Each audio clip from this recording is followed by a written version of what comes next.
बच्चों आपका लॉ का पेपर है ऑन 2 जैन, लेकिन आपको जो उसके पहले के 1.5 दिन है उन्हें बहुत केयरफुल यूटिलाइज करना है। एक एक मिनट बहुत संभाल के खर्च करना है, क्योंकि इन्हीं दिन की प्रिपरेशन से आपका रिजल्ट डिसाइड होगा। तो अगर आप चाहते हो कि गोल्डन अटेम्प्ट क्लियर कर लो तो प्लीज़ पूरी वीडियो देखना, क्योंकि अगर आपने इन 1.5 दिन की प्लानिंग पहले से नहीं की तो फिर ये कब निकल जाएंगे आपको पता भी नहीं चलेगा। तो आइए बच्चों स्टार्ट करते हैं 1.5 डे स्ट्रैटेजी।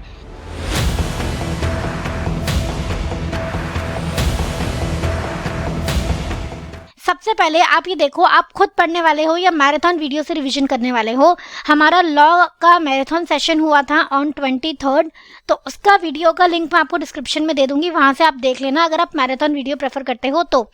7 से 8 घंटे में पूरी लॉ रिवाइज हो गई थी, तो आप वहां से अच्छे से अपना लॉ रिवाइज कर लोगे। डिस्क्रिप्शन में आपको लिंक मिल जाएगा। लेकिन अगर आप सेल्फ स्टडी वाले बच्चे हो तो आपकी क्या स्ट्रैटेजी रहनी चाहिए वो हम आगे डिस्कस करने वाले हैं। सबसे पहले 31 दिसंबर, जिस दिन आप अकाउंट्स का पेपर देके आ रहे हो, आपको 8 बजे तक रेस्ट लेना है। अपना डिनर करो, सब कर लो, रेस्ट ले लो, क्योंकि आप एग्जाम देके आए हो, सुबह से इतना स्ट्रेस में थे। उसके बाद 8 से 12 की आपको एक बार लंबी पढ़ाई करनी है, जिसमें आप इजी एक्ट उठाना। अब जैसे मुझे इजी लगता है एलएलपी और कंपनी, तो मैं यहाँ एलएलपी और कंपनी बोल रही हूँ आपको, ठीक है। 1 घंटे में एलएलपी हो जाएगा, आगे के 2-2.5 घंटे में कंपनीज हो जाएगा। अगर आप मैराथन सेशन से भी देख रहे हो तो वहाँ डिस्क्रिप्शन में ना उनका टाइम स्टैम्प दिया होगा, वहां से आप इनको देख लेना। आपको कोई और एक्ट इजी लगता है तो आप वो भी पिक कर सकते हो। आपको लगता है कि मुझे सोगा इजी लगता है तो आप सोगा कर लो, आपको लगता है मुझे पार्टनरशिप इजी है तो पार्टनरशिप कर लो, ठीक है। तो ये बच्चे टू बच्चे डिपेंड करता है कि उन्हें कौन सा एक्ट ईजी लगता है, बट आपको इस दिन थोड़ा सा ईजी वाली चीज उठानी है, क्योंकि आप ऑलरेडी स्ट्रेस में होगे। उसके बाद हम आ जाते हैं डे 2 यानी कि 1 जैन को। तो ये आपका स्केड्यूल रहेगा। देखो, सुबह 6 बजे 6 से 9। अब आपने अगर पिछले दिन सपोज कंपनीज कर लिया था और एलएलपी कर लिया था, तो 6 से 9 में आपको सोगा और पार्टनरशिप करना है। तो बेसिकली मेरा कहने का मतलब है कि आपके जो 4 छोटे छोटे एक्ट है, सोगा, पार्टनरशिप, कंपनीज, एलएलपी, ये सुबह 9 बजे तक निपटा देने हैं। अब ये उस दिन करो, वो वाले इस दिन करो, वो आप देख लेना, ठीक है। फिर 10 से 1 में एक बार आप बीसीआर को टच कर लो जरा। बीसीआर के इंपॉर्टेंट टॉपिक्स और जो उनके फॉर्मेट्स वगैरह अपने हाथों से बना के फॉर्मेट देखना बच्चों। रिज्यूम राइटिंग हो गया आपका, रिपोर्ट राइटिंग हो गया, तो एक एक resume writing, report writing at least लिख के देख लेना, ठीक है। और पिछले सालों के जो आपके टॉपिक्स थे उन पे एक बार गो थ्रू कर लेना। तो बीसीआर के फॉर्मेट्स, इंपॉर्टेंट चीजें और पिछले ईयर के क्वेश्चंस वो आपको 10 से 1 में देख लेने हैं, ताकि आपको ये हो जाए कि हाँ मेरा 40 मार्क्स का यहाँ पे प्रिपरेशन हो गया, ठीक है ना।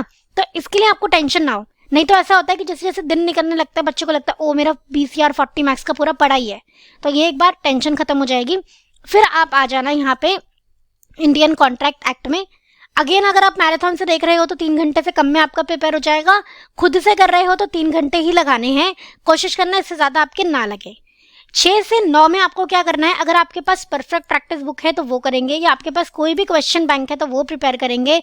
नहीं है तो पैनिक नहीं करेंगे, आरटीपीज, एमटीपीज और PYQ, previous year question paper pick कर लेंगे, वहां से क्वेश्चंस देखेंगे, राइट। वार्म अप करना है, क्वेश्चंस लिख के भी देखने हैं, पूरा 3 घंटे लिखना नहीं है, आधा 1 घंटा बीच में राइटिंग प्रैक्टिस भी करना है। मतलब क्या करना है, जो क्वेश्चंस आपको टफ लग रहे हैं वो लिख के देख लो, है ना। और वेरी इंपॉर्टेंट चीज, यहाँ पे आप क्वेश्चंस अपने मार्क करते चलना, जो जो आपको टफ लग रहे हैं। उसका क्या काम है मैं आगे बताऊंगी। अभी भी आपके पास टाइम बचा है। देखो अभी तो रात के 9 ही बजे हैं और आपकी प्रिपरेशन डन हो गई, आपने 100% सिलेबस अपना रिवाइज कर लिया, है ना। उसके बाद हम आ जाते हैं 10 बजे का टाइम है आपके पास।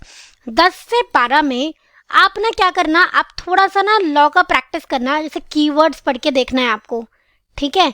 और आप ये देखना कि पेपर प्रेजेंटेशन वगैरह कैसे करते हैं, तो आपको थोड़ा सा उस पर नज़र मारनी है कि प्रेजेंटेशन कैसे करनी है, ठीक है। केस बेस्ड को आंसर कैसे करना है, इन सब के बारे में 2 घंटे थोड़ा आप सोचेंगे, प्रैक्टिस करेंगे, कुछ क्वेश्चंस लिख के भी देख लेंगे, क्लियर।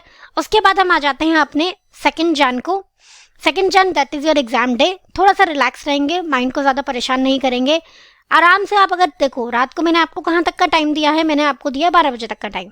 उसके बाद आप सो जाओ, 6 घंटे की प्रॉपर नींद लो, 6 से 7 उठो, बीसीआर के फॉर्मेट करो। क्यों उठते ही बीसीआर के फॉर्मेट क्यों बोले हैं मैंने रिवाइज करने के लिए, पहली बात तो बहुत इंपॉर्टेंट है। दूसरी चीज, उठोगे तो थोड़ा हल्का आप काम करो, फॉर्मेट्स रिवाइज करो, ठीक है। इंपॉर्टेंट टॉपिक्स को गो थ्रू कर लो, जो आपके हॉट टॉपिक्स होते हैं जिन पे आपका आर्टिकल राइटिंग, रिपोर्ट राइटिंग आ सकता है, उनको एक बार गो थ्रू कर लो। उसके बाद 7 से 9 में आप इंपॉर्टेंट क्वेश्चंस जो आपने PYQ, RTP, MTP किए थे ना पिछले दिन, तो उनके जो आपने मार्क करे होंगे या ऐसा कोई चीज़ जो आपको लगता है कि मुझे बार बार परेशान कर रही है, तो 7 से 9 और फिर ब्रेकफास्ट करना, नहाना वाना बीच में, और फिर 10 से 11 में आप उनको रिवाइज करो, ठीक है। और ऐसा मेरा मानना है कि बीच में 2-4 क्वेश्चंस आप राइटिंग प्रैक्टिस ज़रूर कर लेना, ताकि आपका दिमाग एग्जाम में चले।